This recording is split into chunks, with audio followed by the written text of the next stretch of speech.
Hello! Hi, ladies. Hello, ladies. Thank you once again for joining us in this crazy journey that is motherhood. How are you?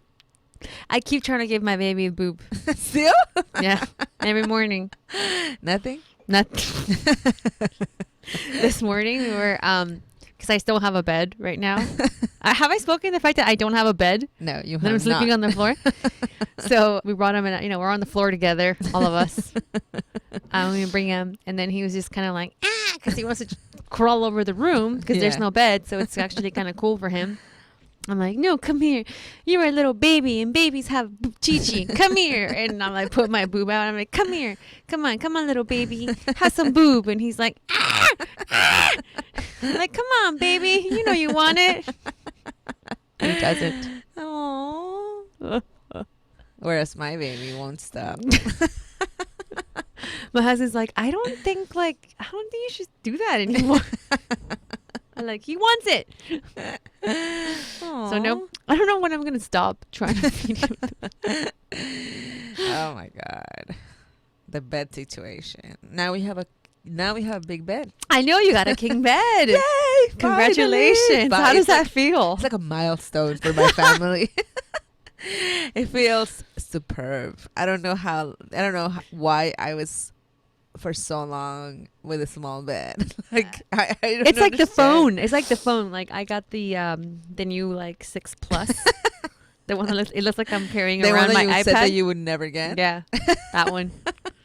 I feel like I'm walking around with my laptop, or like I remember when it came out, I was like, why would anybody want a phone that big? Like it's like a little iPad mini. Oh my God, who would have that? And now There you are. I love my phone. You have it. Well, no, I love my bed. Like, it's so big. I can like actually not sleep on the edge, and I'm not afraid that my baby's gonna fall in the mornings. And we all fit. And now Krista has a bigger bed, and lately she hasn't come to our bed. Really? Yeah, and I think it was She's bad. probably like, I'm just comfortable here. Yeah, I think her bed was too small, and then she was just moving around so much, and she was like hitting herself or like about to fall. You know what I mean? Mm-hmm. So now she has a big bed. She sleeps out all night. Like she hasn't come to our bed until like, I don't know, 6, 7 in the morning, which she's already awake, and then we get up. Then that's it. Yeah. So it's like we're done. Now we're down to one kid in our bed, and she's just like all over the place. I mean, not really, but she's always in the middle of us. She's always in the middle. Like she always wants to be in the middle of us, which is not that great sometimes, but No, it's fine for now. I'm waiting for my king size bed. yeah. Which I went with your advice and got a king instead of a cow king. Yes. Because you were like, it's wider, not wider. longer. Mm-hmm. And so I mean, told we're my not that. yeah, it's not like I'm 7 feet tall. Yeah. But I told my husband, Yeah. I was like, oh no, babe, it's the king. He's like, no, the cow king. I'm like, no, but listen. So I had to go on Pinterest Uh-huh. and show him the difference. And he Yes. was like, oh, Yeah. okay, so the king is better because it's wider. It's wider. So I told him that. But we thought we were going to get the bed on Wednesday. And on Monday, we sent all our bed frame to storage. And, the old mattress is gone. I've had that mattress for so long. You should just get rid of it. No, I am. Okay. Yeah, that's going to, it's done. Okay. Yeah. Then our hookup didn't come through. We're supposed to get it today. Today's Friday that we're recording. I know you guys are listening to on Tuesday, but today's Friday for us. And my husband called me today to tell me it wasn't ready. What? That we're going to get it until Monday. I'm like, are you kidding me? I mean, I remember the first day I slept I slept on the couch, I think, the first day. And then we tried to sleep on in the floor. Right, together, because we were like, "Oh, I miss you." Oh, okay. So I was on one couch upstairs. He was on the house. Like I don't know what's called, office, whatever room that we have, and that couch. So then we slept on the floor, and I couldn't. The next day, you saw me. I was so pissy. I was just like, "Leave me the fuck alone." And you know what you should do? You should put the tadpoles under your. I was thinking about it. You should. Can I tell you what happened yesterday? What? So, because I've been sleeping in the couch and I've been sleeping in the floor, I'm just not sleeping well. And you look at my face, like you can just tell I'm just not sleeping well. I'm so tired. And the baby's waking up at 5:30, 6 in the morning every day. So it's like kind of like, you know. So yesterday, mom left early and I stayed with the baby. Mm-hmm. And I was playing with him in his mat. And his mat was so comfortable. And he has, we still have around the boppy. I still kind of have it around. So I laid on it, right? And I was like, I laid on the tadpoles and the boppy, and he was walking around. And I closed my eyes, and I fell asleep. Wait. And then I woke up like, I was like, oh my God. And I opened my eyes, and there was no baby. There was no baby. I was like, where's my baby? And I was like, where's it? And I turn around, and it was the cutest thing. He was playing with Diego. Oh, Diego, my dog. In Diego's like area for the baby, because Diego has like where we have the carpet, his carpet, and he had like Diego's ball in his hand, and Diego was just like kind of nudging him with his nose. It was like, leave mom alone for a minute. And then he was like, and God knows if he put that ball in his mouth. I did not see that. I told mom, and she was like, "Se lo metió la boca." I'm like, you know what? I'm not gonna either confirm nor deny. I didn't see it. It's fine. Yeah, I mean, then I was like, you know what? There's like kids in Oaxaca. We would have been in the dirt all day. We're fine. This is a dog who's completely clean, indoor home, like indoor dog. I'm telling you, with the second child, poor second child, right? Like, I call her the moco machine. The moco machine. I seriously, that's her nickname. It's just the moco machine, because ever since she started school, it's just, she has that moco in her nose like 24/7. Like, I clean it and it just appears magically like within the second. But I already gave it up. Like, I was just like, all the other kids have it at school. It's winter. There's, the flu season. All the kids have it. It's fine. She's running around the floor. She's fine. I already took her to the doctor. The doctor says she's healthy. She's just a moco. It is what it is. She's a moco girl. She's a moco machine. Like, when you didn't have babies, you're like, how dare that mom have that baby with mocos? Like, all the time. Oh my God. I know. And now it's like, when my baby got sick, I was like, you know what? Your nose is just, I just realized those LA Time pictures that are coming out. He's going to be full of mocos in those pictures. I'm like, oh my God. I just realized I didn't even like think about it, because he was sick. So I was like, you know what? I just let the mocos run. You just gotta let the mocos run. It's just a thing. Like, I get it now. It's like, poor moms. Like, before you're a mom, you're so judgmental all the time. And now it's like, give her a break. She can, you can't. And plus, mocos are the least of our worries right now. It's a little moco machine. Well, anyway, so I realized that I should have Diego as the sitter. So I told my husband, I was like, babe, do you know what that means? Diego can take care of the baby now. We can go out. We'll just leave Diego as the sitter, like in Peter Pan, Peter Pan, the dog was the sitter. Nana. I think I was asleep for 10 minutes. You were? I think it was 10 minutes. Because I was like, it was at the least 10 minutes. God knows how long he was there with Diego. Aww, I mean, cute, but like, I hope I don't get in trouble. Why? I don't know. It's okay, right? I mean, it's not. The baby was fine. Yeah, and it's Diego's his big brother, so my husband's like, Diego, I'm so proud of you. Now we're like a family. Now we're incorporating Diego more. After like I realized how like bad he's had it for the past, you'll months. You'll see like when the baby, because I remember with Sophia, if like your dog, my dog, Sophia. Why do we name our dogs like people? I don't know. Because he always wanted kids. Yeah. Well, Sophia, when she would live with us, like, Sophia was so defensive of Krista. Like, nobody could come near her. She would like be like, like she would defend Krista. So it's gonna be the same thing with Diego. Like, they're buddies. They're buddies. Yeah. Diego's gonna be my new babysitter. Well, okay, guys. I know we're laughing and it's like all fun and jokes, but today we actually have a very powerful episode. Yes. I think this is my favorite. I think it's been my favorite episode I've recorded. We've already recorded this interview with Andrea, who is our HEARTMOM, we're going to call her.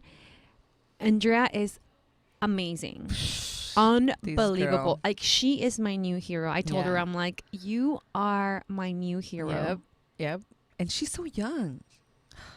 I know we said that on the episode like so many times, but I just want to stress the fact that like sometimes we feel that young mothers are like not like, oh, she's so young, she doesn't know, but she's so young and she experienced this at such a young age that she stepped up to She's her. unbelievable. She's unbelievable. Her baby was born with a heart condition, had his first surgery when he was 4 hours old, and then the second one when he was 6 months. Yes. And he's going to have one more. He's going to have one more. He's 3 years old today, and you guys, I cannot wait for you guys to hear her story. Andrea, thank you so much in advance for trusting us with your story. And I really hope that you reach in your life thousands and millions of moms that need that support and that encouragement from you. And to follow your example, because she went against what everybody said. They told her, her baby wasn't going to be able to do this and this and that. And she said, no, my baby will do this and this and that. Yeah. And she put her mind into it, and her baby's thriving. He's 3.5, where he was not supposed to even make it at birth. Yeah. So it's such a powerful story, and I'm sure you guys will enjoy it so much. Okay, guys, when we come back, we have our heart mom, Andrea. We'll be right back.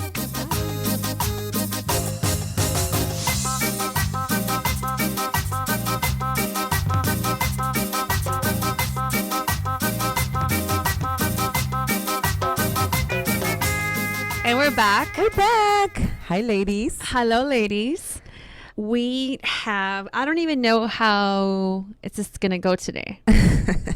I think this is going to be a very, very deep, I forgot to get the tissues. Yeah, we're going to do the tissues today. Well, we have the most amazing super mama we have met yet. I know. To this day. And she's so young. Like, Andrea, you're 26, right? I'll be 26 in 2 weeks. She's not even 26 yet. And you have a little boy. Yes. Matthew. Yes. And he's 3. Yeah, he just turned 3 in September.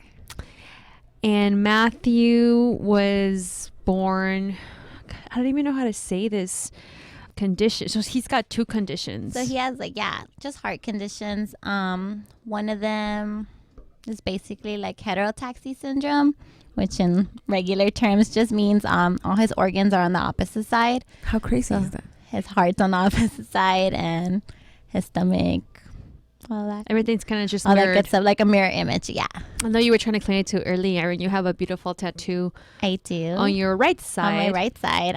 It's his actual heartbeat line and his name. And everybody always asks you, why is it on your... Yeah, why did I put it on that side? So I have to explain, this is actually his actual heartbeat line. It's because his heart's on this side, so... And then you were telling me, you're like, oh, but that's like normal. And I'm like, I mean, just even that, I'm like, that's not normal, but... So yeah, I guess it's not normal, but it's common. Like, according to the doctors, that's something that happens frequently. You just don't go around, asking people, hey, what side is your heart on? You just kind of assume that their heart's on the regular side. Right. But, yeah.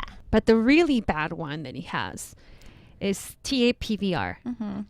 Could you kind of explain it to everybody a little better? Yeah, so it's basically just a heart condition where he had a huge hole in his heart. So when the blood's supposed to pump through your heart and then flow throughout your whole body, his was not coming back to his heart. It was going into his lungs.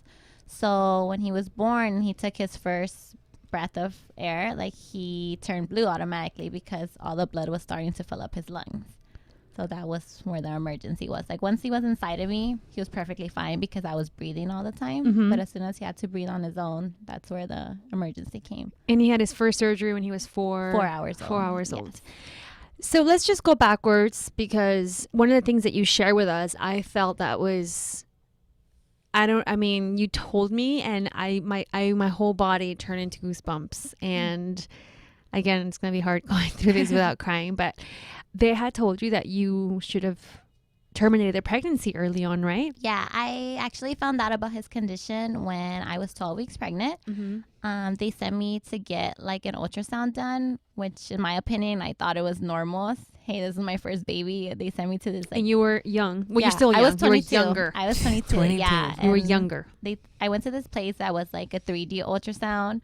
Was awesome. They were like, oh, we're going to give you a DVD at the end. And I was like, oh, cool. You know, I was so early on. And then the tech told me, oh, do you want to find out what you're having? And I'm like, already? Like, I'm like, don't people find out when they're like 6 months? She's like, no, I'll tell you right now. I'm like, okay, this is new, I guess, technology, right? Uh-huh. So they told me, oh, he's a boy. And I was like, yay. Me and my boyfriend were very happy because we actually really, really wanted a boy. Mm-hmm. And then when she was done, like, checking, she just told me, I remember her telling me, go ahead and wipe all that gunk stuff off your stomach and meet the doctor in room number 1. So when she said that to me, I looked over to my boyfriend and I said, I remember saying, something's wrong with the baby. And he's like, what do you mean? We just saw him on like this giant screen. Like, He seemed fine. He's fine. Like, he's a boy. And I'm like, no, none of these other ladies that were with That me are in the waiting here, room right. ever went to room number 1. They just got their DVD and went home. And he was like, well, I don't know, maybe because it's your first time here. And I'm like, oh, maybe. So, but that mother instinct already was like, something's wrong. Yeah. So we walked in the room and the doctor walked in and he's like, hey, you know, congratulations, you're having a boy. And I'm like, yeah. And he's like, well, I just have some things I need to talk to you about. He's like, the baby is not normal. I just remember him saying that. And my heart like stopped. Like, and then he just started like throwing all these medical terms at me, like heterotaxy and TAPVR. And like, I was just like, and I remember nodding my head and I just kept saying, and he's like, do you understand? Which literally was like 30 minutes of him just throwing medical terms at me. And at the end of that, he was just like, yeah, so you know what? You are a very young mom. Having a baby as young as you is very difficult already, and having a special needs baby is even harder. So it's like, we suggest that you terminate the pregnancy. He just told you that? Yeah, like, just like that. Like, I can make the appointment for you right now. Almost like, here, take a Tylenol. Yeah, like literally, like, I can make the appointment for you. My friend Des can make it for you. Like, you don't need to go out of your way. And I was just like, And then they're like, so what do you think? I said, I don't know. Like, can I think about it? Like, I don't even know what to do right now. And then I remember him saying like, oh yeah, you can go home and think about it, but this is something that needs to be decided like in the next week, because you don't want to like go later on in your pregnancy and then you're not able to have one anymore. And I'm like, okay. And I'm like, but I don't think that's an option. I'm like, no, thank you. And then after that, they sent like a therapist to talk to me, like telling me, like trying to convince me. They're in the office. I wouldn't leave the office, like trying to convince me, like, hey, you know, do you go to school? And I was like, yeah, I'm going to school for child development. So she basically wanted me to tell her what my goals were. And she's like, yeah, when you have this baby, you're not going to be able to do any of that. What? Because He told you that? Because I had to focus on my son. Like, I basically couldn't let anyone else watch him. You know, I had to take care of my son. And the way to describe them, like, he was going to be like a vegetable. Like, basically, he was alive, but he would never know who I was. He would never eat. He would never walk. He would never go to school. He would never talk, like, any of that. So I was in fear. Like, when I walked out of the office, I said, I have to think about it and I'll give you guys a call. So they said, yeah, go ahead and think about it. I got in the car and I remember my boyfriend telling me, are you okay? And I was like, yeah, I'm fine. Hence, before this, I like cry about everything. Like, I'm happy, I'm sad, I'm angry, I cry. But there was no tears. You're a crier. Yeah, there was no tears whatsoever. I had like this blank face. And so I got in the car and he just tells me, are you okay? And I was like, I'm fine. And he's like, okay, I'm going to drive. And I said, okay. And I remember hitting a red light and then I just started crying. Like, I just started crying and crying. And he took one look at me and started crying too. This was like the first time I had ever seen him cry. So I had him pull over and he was like, I said, what are we going to do? Like, it's not fair. You know, this is my baby. Like, why? I just was saying, like, why did God punish me? What did I do wrong? You know, it's not fair. And then he was just telling me, like, I'm sorry, you know. He was like, I don't know, maybe it's my fault. Like, we would put the blame on ourselves because we didn't know what the reason was behind it. But I remember he told me, I'm not gonna make you have an abortion and I'm not gonna make you keep the baby. Like, it's up to you. Like, I'm here to support you, like, 100%. Like, if you want to have an abortion, you're the one that's gonna go through the more difficult part of it. Of course. He's like, so if that's what you want, I'm here for you. He's like, but if you want to keep this baby I'm here for you too. You know, he's like, we're gonna work together. So I told him, okay, I have to think about it. Like, this is not something I can just make a decision like right now. So I avoided telling anybody because I just didn't want people to feel sorry for me. That was my biggest thing. I cared a lot about what people thought, and I didn't want like them to influence my decision. Especially growing up with my mom, like she's Catholic, but she's very Catholic. So that's not even an option. Like if I even thought about an abortion, she would be so upset. So I avoided telling her for about a week till I couldn't take it anymore. I couldn't, like, all I would do was cry. Like every single day I would cry. And I remember I told my boyfriend's mom and my mom, and like, of course they were like so sad, but they were like, you can't have an abortion. You can, Andrea. And then I'm like, this is what I didn't want. I didn't want my mom. Pressure. My mom started praying for me. She started bringing people to pray for me and telling me that the doctors didn't know what they were talking about, that it was going to be okay, that he was fine, that God had the final decision. But I told her, like, Mom, as much as I want to believe that, like, this is happening. Like, I have to make a decision for him. So I decided not to have an abortion. And every day from 12 weeks to 38 weeks, they were like, are you sure about this? Are you sure you want to have this baby? Really? Every single appointment, I wasn't even excited for my appointments anymore because it seemed like every single time something was wrong. Now he didn't have this, or now he needed this, and now he was going to need this. And it's like, I didn't even want to go to my appointments. Like, I didn't want to take my prenatal vitamins anymore. I didn't want to do anything because every time it was like discouraging. Yeah. So scary. In 38 weeks, like, they told me, you know what, we have to plan a cesarean just because it's your first baby. We don't know how your delivery is going to be. And we needed like a big team of people there because they knew that right away he was going to need surgery. So I cried because I had went to classes. I was practicing my breathing and everything. And then like I wasn't going to get the chance. I felt like I was already robbed of my like normal pregnancy. And then I was going to be robbed of like a natural birth that I had trained myself like to be prepared for. I was never going to get a chance to do it. So yeah, we planned a cesarean, and on September 4th I went to UCLA hospital with my boyfriend and my mother-in-law by my side. I got ready to deliver. I delivered him at 9:29 in the morning. They took him right away, so I never got to hold him. And I didn't see him that same day till 11:30 at night after his surgery had already happened. So when I came to like officially meet my son, he was laying in a NICU bed with wires all around him, monitors beeping, like things that I had no idea why there was stuff all over him. He had a big tube down his throat. He was intubated, so his eyes were closed. His chest was open, so it's like a sight that I'll never forget. But of course, sorry, no. It was so difficult. It was so difficult to meet my baby like that. You know, that was our first time meeting, and I had so many thoughts in my head, like the whole skin to skin, the whole latching him on. Like, I never got that. You know, I never got to experience that. Like, I actually was able to hold him for the first time thanks to a nurse that I became really close with. She almost lost her job for letting me hold him because he was a month. He was like 37 days the first time I held him. Wow. And it was like the best 1 minute of my life that I was able to hold him. But I never got to change his diaper, you know, because he had so much tubes all around him that the nurses had to change his diaper. Like, I would cry when they were like, oh, he pooped, we have to change him. And I used to be like, can I help? And then like the nurses that I got friendly with, they would let me, but for the most part they had to do it because they had to be very careful with the IVs and all of that. So it's like things that other people take for granted, you know. You'll just be like, I don't want to change a diaper, that's disgusting. Like, I dreamed about wanting to change my baby's diaper. I dreamed about like staying up at night with him. Like, he wouldn't cry. I didn't hear him cry till he was like a month because he had the tube in his throat, so he kind of would make this like whiny noise, but he really wouldn't even cry. Like, I don't know how it is to have sleepless nights with a baby crying at night because I never had that. Like, he was in the hospital, but that was my sleepless nights because I was there next to him, but never like because he was crying or anything. So it was difficult.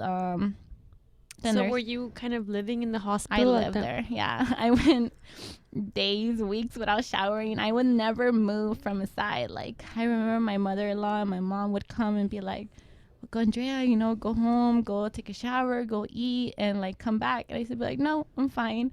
And then when mom used to bring me clothes, or my mother-in-law used to bring me clothes, they're like, come on, dude, go change or go shower or something. I'm like, no, I need to be here. Like, there's nowhere else I need to be. Were you able to like touch him or not at Yeah, all? but I would Okay. like kind of just touch his hand. Like, that's all I was. And then his head, I would kind of like rub his head.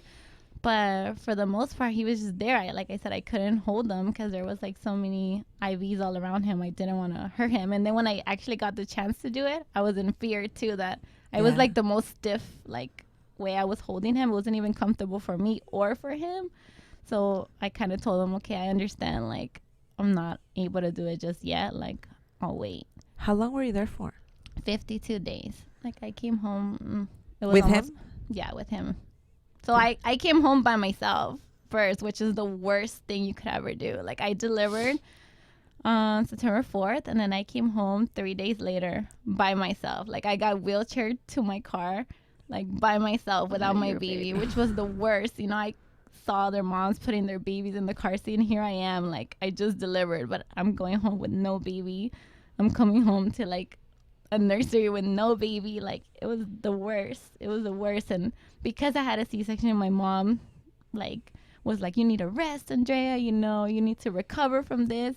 They said no driving. All that. The next day I was driving. I was back in the hospital because I wasn't gonna be waiting at home for me to feel better. Like, I was scared for him. Like, I was scared that I was getting robbed of all that, like, first contact. You know, I felt like he was gonna love the nurses. He wasn't gonna love me because I wasn't there. So yeah, I remember the next day I drove. My mom put a hoodie on me. She put these things on my ears because it was cold and she didn't want me to get sick.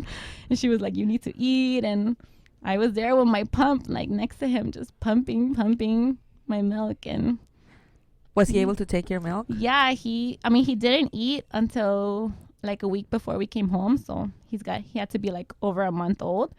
But I tried to latch him on because I told the nurses how important it was for me to breastfeed.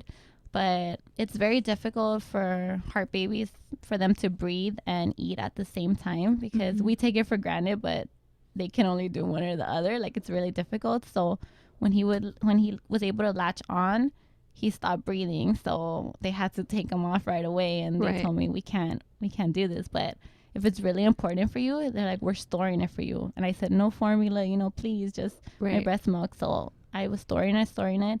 He came home with a G tube, which is basically like a kind of like an IV machine. That's where I would feed him his milk. Like, I had a set schedule and I don't even remember now, but I want to say it was like a regular baby. Like, every 2-3 hours, I would wake up to turn my machine on to like feed him the milk.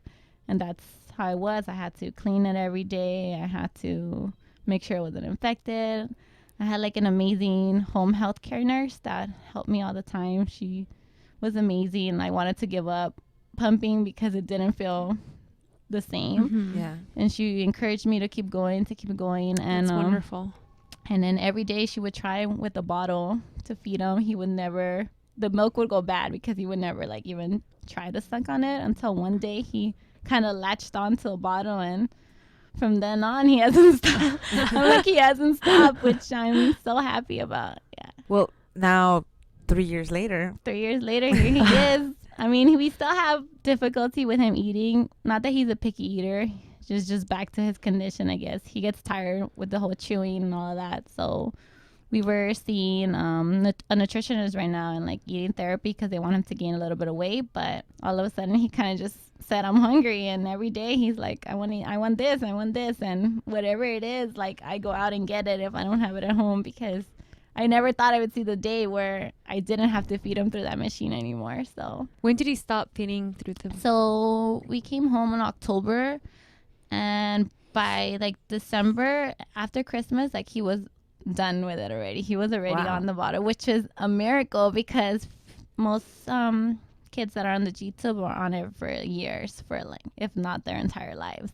So when I went in for his second surgery, he was 6 months old, and that's where they removed it, because I told them I'm not using it anymore. Like, he takes the bottle, and they couldn't believe it. And like, I showed them there, like him drinking his bottle, and they were like, wow, like, this is incredible. Like, yeah, you for sure don't need it. And I'm like, it was such a relief, because I was like, that was one big step that he overcame, like an obstacle. That was your milestone. Yeah, and I knew from there on, like, he was determined to, on his own time, but he was determined to beat all the odds that were. He was determined since he was inside of me. Inside Yeah, you. Since he was inside like, of me, no, because Mom. they didn't think I was even gonna make it to deliver him, and I did. And they, like when he was born, they told me, don't be scared. He's not gonna cry when he comes out, because his lungs are not going to be working properly and all this stuff. He yelled the loudest yell I ever imagined. I just remember I started crying, and I was like, this is it. Like, he's here. Like, don't tell me he's not going to make it, because he's going to make it. And I felt like, I'm so thankful. Like, I fought. I continue to fight every day here with them, because he's very determined. And he's and you are here too. to make a difference. Like, we were talking earlier, and you were telling me how you don't treat him different. You treat him like a normal kid. And I think that's so important. That's so important that you do, and that you believe in him, and you encourage him, and you push him. And now he's 3.5, and he's running around, and he's starting to go to school, and he's like normal. Yeah, he's like, yeah, he knows. I think when I first brought him home, they told me, like, oh, you can't take him to the park, you can't take him to the mall, no crowded places because of the germs. And like, if he gets sick, it's like a big deal. It's not like, like if you have the flu with your baby, you take him to the doctor, give him your meds, and then your baby's fine. Like, mine gets hospitalized. Mine needs like extra medicine. Mine needs like IVs. Mine needs like all this stuff. So I was like, oh my God, I can never go anywhere. Like, and then I thought about, like, I can never take my baby to the park. He's never going to go to school, like Disneyland, nothing, because I couldn't take him. But then I remember one day sitting at my mom's house, and I told her, Mom, I can't live like this. Like, I can't live inside a bubble for the rest of my life. Like, I need to go out and show my son the world. Like, it's not fair for me to keep him in this room forever. So little by little, I started going out. I just started going for a walk with a stroller, and then a little bit further, and a little bit further, and then till one day, I don't even remember how, it was just like, I can't. I said, where are my friends? Like, where are my play dates? Where's my family? I'm gonna go visit it. Like, I couldn't. And I feel like that's what's made the big difference, that I've always treated him normal. Yeah, I'm always looking out for him, like, that he's not out of breath or he's not all this, but the kids in our building are playing outside, so he's playing outside too. I'm not gonna tell him he can't, he can't play outside with them. He's starting to know his own limits, so he knows, like, I'm tired, Mom, like, I want to sit down. And I'm like, okay, like, you can sit down, or like, I want to go inside, I don't want to play anymore. And I'm like, okay. But I think that's the most important thing. Like, you already feel like you're so alone in this journey, like, because at least no one in my family had ever went through anything like that. So I felt like I was alone, but I didn't want people to feel sorry for us. I think that was the biggest thing. Like, when they would always tell me, do you need help? Like, I was like, no. And like, my mother-in-law, like, I always talked to her about this. She would always be like, here, let me help you with the stroller or with the bag. And I used to always tell her, like, no, like, I got this. Like, I got this all by myself. Like, she would be like, dude, I don't know how you do it. And I'm like, and I think it's just, it's a strength as a mom, like any mom. Like, people always tell me, like, you're so strong. I would never be able to go through that. But that was me before. I would have never imagined going through that. And I think, like, when it's your kid and you're fighting for your kid's life, you will jump any barrier to make your kid. Definitely. Yeah, you find things inside you never thought you had. Yeah, your kid brings that that thing you have inside, that fire you have inside, that drive you have inside. And that's why I say, you do it for them. You really, really do it for them, because they really change you as a person. And, like, I admire you so much, because sometimes we complain about the most, like, stupidest things with our kids. Like, oh my God, like, I didn't sleep last night for 8 hours, and there you are, like, for years, like, feeding your baby through a tube. And I know. waking up I mean, just listening to you, and I believe a lot of people feel the same way when they meet you. Like, they feel bad about any like complaining. It's not bad about you. It's just but like bad about like complaining. Yeah. Like I was telling you earlier, yeah, my baby got sick, and I was like, "Oh, Bricia, like, don't say your baby got like." No, but I mean, and then that's what I guess I'm here that I want to share. Like, I don't want anyone to feel like they can't be themselves, you know, because you see people and they seem happy, but you don't know the struggles that they're going through, you know. Like, I don't know if you're having something going on in your house, and just because I think, well, my son had surgery, so I don't care what your son's going through, you know. But it's not like that. Like, everyone has their own struggles. So I just feel like you shouldn't judge anybody, or even and even feel bad for them. I think that's the worst thing you could do for like a special needs mom, is feel bad for them and say, "Oh, ay, pobrecito," or you know, pobrecita Andrea, everything she's gonna. Because you want to feel the same. Like you want to feel I'm the fine, same, you know. Like, my kid is fine. Like, we're not. Don't feel bad for us. Like, yeah, like that's your normal. That's my normal. Yeah, that's your normal. As sad as that sounds, like that's my normal. But I mean, you're just so resilient and so strong. Like I you know, when you were telling me your story, and you have such a huge smile in your face, you know, and I was like, wow, oh my God. And you kept just telling the story, and I'm like, oh my God. Have you gone back? Yeah, to seeing those doctors that told you? I still see them now. I actually just did a conference at UCLA it was like a heart like conference for like future doctors, nurses, and like ultrasound techs, just to show them how important prenatal care is, to find out about these things early, to prepare for them. And I saw the doctor that initially showed me the ultrasound and told me like to have an abortion. And then when my cardiologist presented us, and he was like, "Oh, very nice to meet you." And I was like, "We've met already." And he's like, "Who is this?" And I was like, "Oh, this is," so it was under my name. So it was like, "Oh, this is Mommy Manzano." And then he remembered, because my last name is not that common, you know? So he was like, did you had another baby? I said, "No, this is the same baby." I said, "This is my son." And then he like couldn't believe it, and he broke down during his speech, because he said, "You should never mix science with religion." He's like, "But there's no other way to explain your son being here." He's like, definitely. Science-wise, he's not supposed to be here. Like, it's like a miracle." And he tells me all the time, like, I shouldn't be saying that, because, you know, that's not what they're supposed to do. But he's like, "It's just because of you." And he's like, "Your son, he's a miracle. He's definitely a miracle." Wow. That's amazing. That is. I think that's wow, and it's great for him to even to acknowledge, like, that. the bigger, like, even if you look at like from kind of even like a bigger perspective of the impact that your son came to have in this world.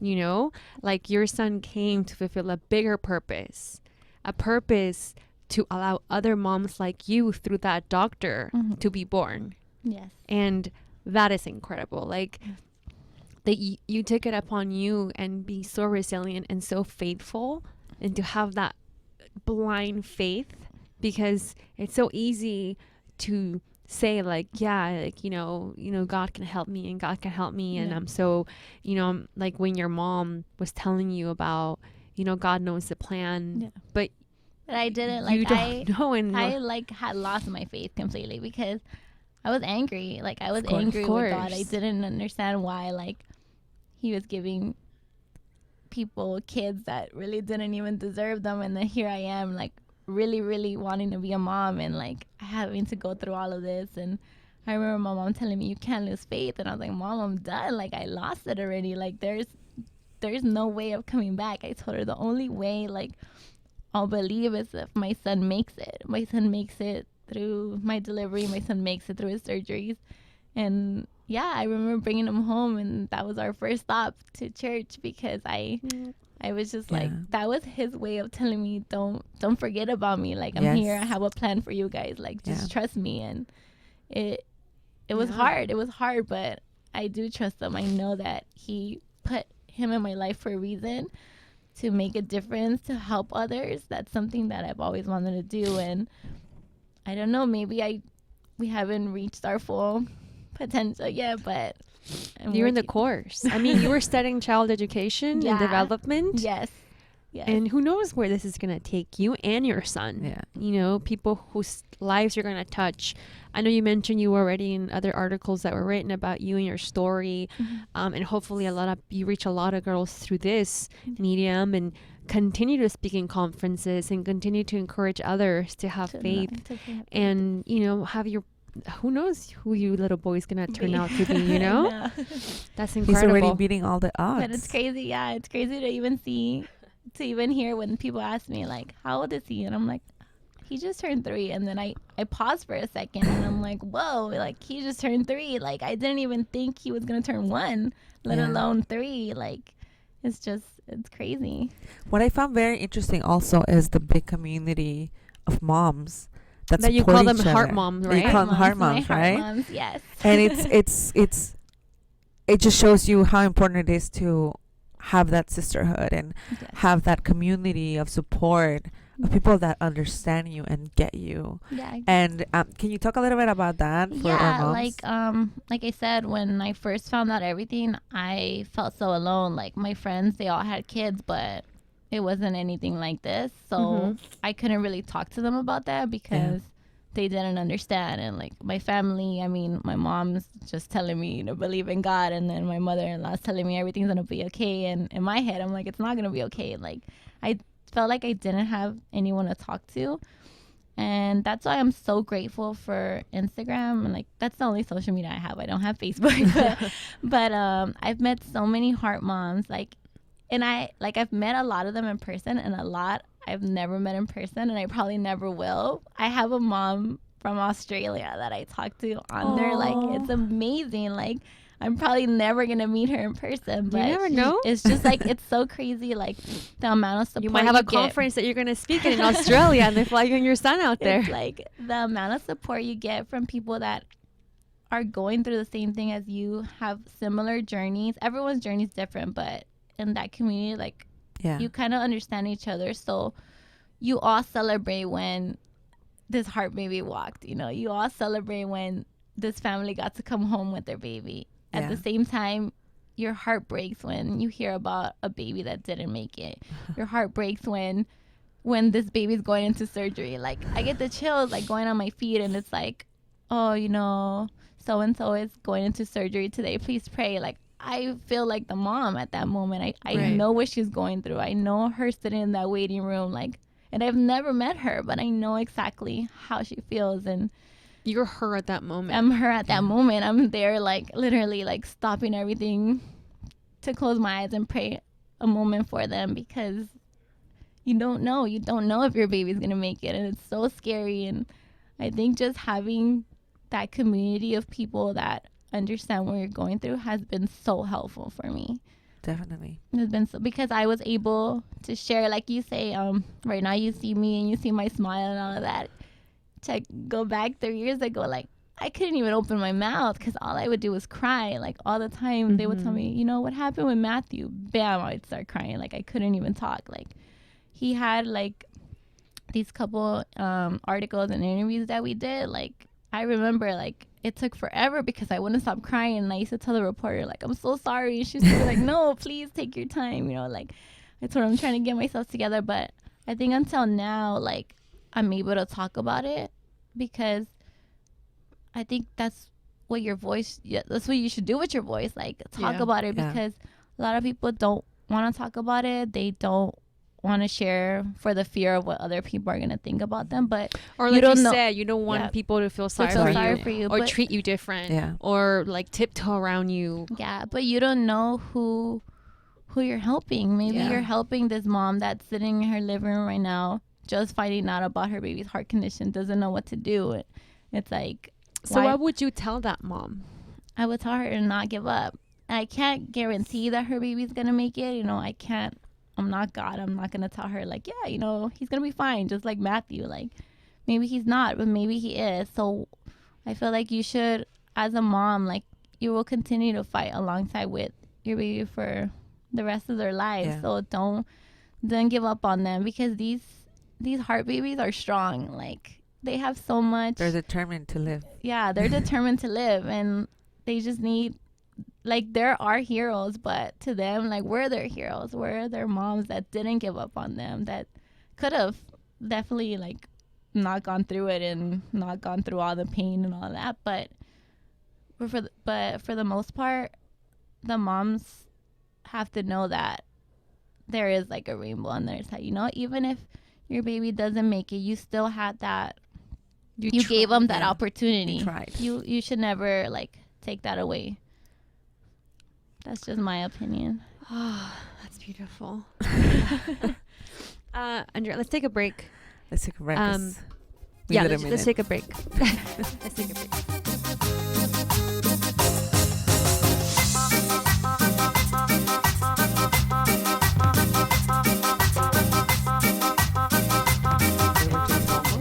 Isn't that how you see him? Selena's dad. Yeah, Selena's dad. And we're back. And yes, we're back, ladies. we were talking about Selena. Because why wouldn't you talk about The Selena? real Selena. Todo por Selena. You know what's so weird? Because sometimes I remember one time I tweeted that, like, I love Selena, and someone replied, Gomez or Quintanilla? And I was like, The real one. like, are you serious right now? Who are you? Stop How old are following you? me. Are you 12? Oh. Anyway, so while we were talking on the break, Andrea, you were saying, we were talking about like what kind of our tips were going to be or picks, because people think that my sister and I come prepared. We really don't come prepared, as you noticed. We wing it. We're They like, wing it, guys. I'm They like, wing it. so what should be my tip this What are we talking about this week? what? And Andrea had a great tip, and we were just discussing this for a while. Andrea, you can share. What is your tip for the week? I think my tip for the week and for life, pretty much. Yeah. Not just for the week. Tip of life. I think we could say tip of the life. Tip of life. Tip of Tip life. of life today. Yeah, that's great because mine Tip for is life. also the same. Tip for life. You should don't let others kind of tell you what to do. You should always question whether it's authority. In my case, the doctor is telling me about my son's condition, telling me he wasn't going to make it, telling me to have an abortion. I could have just said okay and did whatever they told me to, but instead I looked for my options. I researched on my own. I found what was going to be best for my family, which is maybe different from what works for your family. But Right. I think you should never let someone tell you how to run your life. You should always question, especially when it comes to your kids. Don't let anyone tell you how to raise them. You're Exactly. their mom. You know what's best better. for them. You knew since I knew. then. I knew. And I think we also were discussing how like it's just so normal for Latinos to Yes. always Yeah. just kind of go with the flow. Go with the flow. Yeah. I never really question their options or think they can change anything. Yeah, and You I think it's that, just believing in yourself. Like you said, like our parents, most of them were not born here, so they kind of came here and was like, they just don't want to stay out of trouble. Yeah, They want to keep thing, their and head it's down. like, Just they could do so much more if they opened up to their options, but they've Yeah. always lived with this fear. And I think like our generation should always look for options, because there's so much that you can learn and Yeah, better yourself. definitely. Yeah, definitely. Our parents are always like, don't talk back to The authority, and Don't like, go to San Diego. don't go to San Diego. They never let us go to San Diego. They never, because they're always afraid of us getting, deported. Yeah. And I think that fear of deportation, like, kind of washed over their entire life, you Yes. know, and fear. They would see a cop and freak out, because they were like, in their head, they were already deported without their kids, Yeah. lost everything, and that fear, I think still kind of hangs over our parents, Yeah. and Yeah.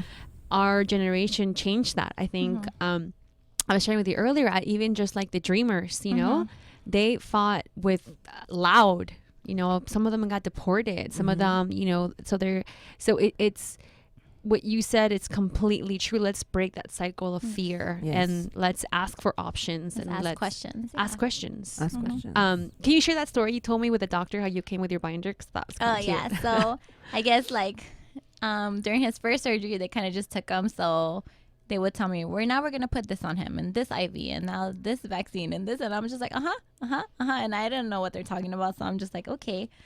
But then we went in for his second surgery, he was 6 months old, and I remember walking in to the conference with like this binder, like this 3-ring binder. It was huge, with like all his medical records and like I had so many questions. So the doctor was just like, okay, so we're gonna do this, and I was like, wait, hold on. And then I'm like looking at my binder, and I was like, well, can we do this instead? And he looked at me in shock, but like a happy shock that he knew right there that you were I prepared. was in it. I was prepared. I knew what he was talking about, and I would say like, no, that's not an option. That's not an option for us. Like, can you give me another option? And then when they would tell me that's the only option, I'm like, no, I need to talk to someone else. Like, That's just good. like even like at a store, like I need to talk to a manager. You know, Yeah, like, I always do that. No, I need to talk to someone I always else. do Like that's not possible. It's not Yeah. the only option. And I That's think great. like, I feel like that's why my son's doing so well, Yeah. because I looked into all my options and decided what worked best for us. Yes, I think so. Congratulations, man. Thank Good Yeah. for you. You are incredible. You are. Thank And you're you. so Amazing. So young. inspired by you. And you're so young. Oh my God, thank you. Because I'm in fear of like in 2 weeks, I'm in my late 20s. Oh my Oh my God. I'm Stop. literally like Stop freaking it out. right now. We were talking about wrinkles, and she's like, "I'm gonna seriously be in my freaking late out. Like 20s." because Did you not just hear our this? conversation You 5 hear minutes this, ago? You hear About people wrinkles? saying like, you always hear people saying like, oh, you know, when they ask you how old are you, I'm in my late 20s or my early 30s, and I'm like, oh my God, I'm in my late 20s. Like what? Like She when did probably this sees us, happen? and they're like, "Look at those old ladies." Oh. You are not even allowed. Did you not just hear 5 minutes ago, I was talking about how I have wrinkles in my face now, and now you're saying you're worried because you're turning your late 20s? You were freaking out too, Bricia, back then. I guess. Elizabeth, my little sister's freaking out. She's like, I'm getting old. I'm like, you're 23. It's so funny how we I don't all wanna You're in talk your about early age. 20s. You're young. I'm in my early 30s. Shh. Shush. You I'm like- shush. Yesterday, my husband was like, I forgot a couple of days, we were talking about age, and he's like, well, you're 30, right, honey? I'm like, yeah, 30. I'm not even going to question you. I'm 30. Paulina, what's your tip? Okay, so I think my tip after talking to Andrea, I think is the biggest thing that I got from her is do not limit your kids. I believe that we sometimes, because we are afraid, we pass on our own fears to them, Yeah. and we make them insecure in the same way that we are insecure about certain things, like our parents. Like we're talking about our parents, Mm-hmm. and I feel like a lot of the times I do that with Krista. I like, stop her from doing things that I'm scared of doing myself for me, and I'm like, no, she can't do that because she's gonna get hurt or whatever. But I feel like if I never teach her that, she'll be so secure that she'll do it, and she won't know what being afraid of that thing is. Yeah. You know what I mean? I agree. Yeah, I agree too. So I think that's what we should do. We should, even though that makes us scared and uncomfortable, that's our own things and our own insecurities, and we always want to better our kids. Yes. So we should start by that. We should start by not passing on our own insecurities to our kids. That's my tip. Oh, that's a great tip. Everyone's looking at me like me. No. Okay, Bricia, now it's your turn. You know what? I'm going to change it up on you guys, because you guys are like, you should do that. That should be your tip. I'm like, no, I'm going to come up with my own tip. And I heard you speak, and then I heard you. And my tip, I think, is going to be prayer. But like real prayer. And I'm saying like real, there's like a real prayer and a bad prayer. But maybe we should do like a Super Mama 21 prayer challenge, 21 day prayer challenge or something. And I know we're all so busy. I know that like all of us have so much stuff going on because all of us are moms. And right away when you're a mom, that's already More that than alone more than enough. Yeah. And a lot of us have other things going on, whether it's having a child who has a condition or, A newborn anything else on top of just being like a quote unquote regular mom, and we forget how much prayer can help us. Yes. And we don't make time to pray. Mm-hmm. And I can only imagine how hard you prayed, Andrea, during those days. Yeah. How much you like got on your knees and were just really praying. And that power that like changes so much, Mhm. that can bring a miracle like your son, that can bring a miracle like what happened to you. And it's possible, and it's a real thing. It's like a real magic Yes. that we can make happen. Yes. And we forget about that because sometimes, you know, we're in the car like, God, Dios, ayúdame, move this fucking car in front of me, you know? Let me find parking.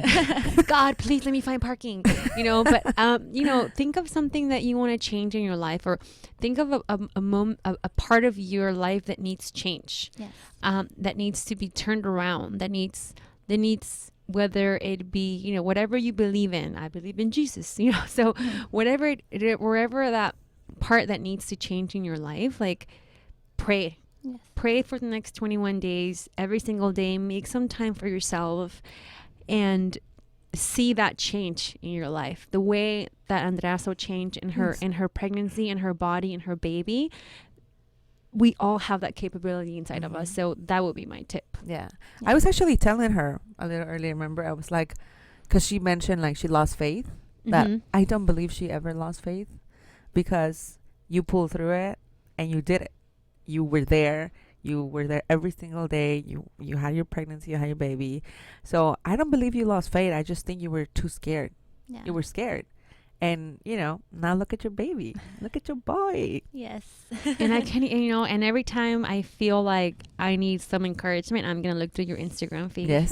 Thank you. And I mean, gonna- that's what keeps me going every day. Like, I think I go back to being stressed out, you know, about bills and life in general. And then I look at him, and just his smile makes me like, Of course. okay, Andrea, take a deep breath. Like, you're going to be okay. Like, everything's going to be okay. I know. You're such a big inspiration. You should Thank know that. you. You are an amazing woman. An You're amazing incredible, and you're so young. There's so much ahead of you. Mother. Yeah. Thank You and your son have such great life ahead of you. Like, just the resilience that he has, and the resilience that you Yes. have to just achieve pretty much anything. Think about like if you got over this.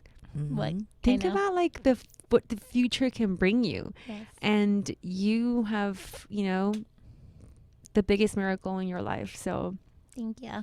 thank you for making the time to come here. Oh my God. Thank you for having me. It's such Thank an you honor. so much. We gotta no, it's an honor to have you. We're gonna send you with a lot of food so you can take to your husband God, yes. and your mom I and can your just be like, look what I mother-in-law. made for you today. Yeah. And your mother-in-law, and everybody can eat today. Thank you so much. Thank you so much for being here, and thank you, Thank you. Super Mamás, for another week. Thank you, ladies. And we'll see you next week. That is Christmas week. Oh my God, next week is Christmas week. Please, you guys, you can find Andrea. What's your Instagram, Andrea? It's Miss Drea 411. I love her feed. We are featured her already on our Super Mamás. Yeah, she was featured. So And look for her. You On can her find Instagram? us at _Super Mamás. and on our website, supermamaspodcast.com. And under contact us, we have a little girl with a cape that will, if you click on her, that's going to link you directly to our private Facebook group. So, yeah, you guys leave comments. Let us know what else you want to hear, what other, topics. You want to be on the show? Also let us know. Yeah, send us a note, and yeah. Thank you guys. Thank we you, love ladies. you. Yes. And I hope you See guys you enjoy next your time. holidays and got inspired. We love you. Super Mamás. Super Mamás, we are out. Bye. Bye, Andrea. Actually, Andrea is the last bye because she has a really nice voice. Go, Andrea. Bye. So cute.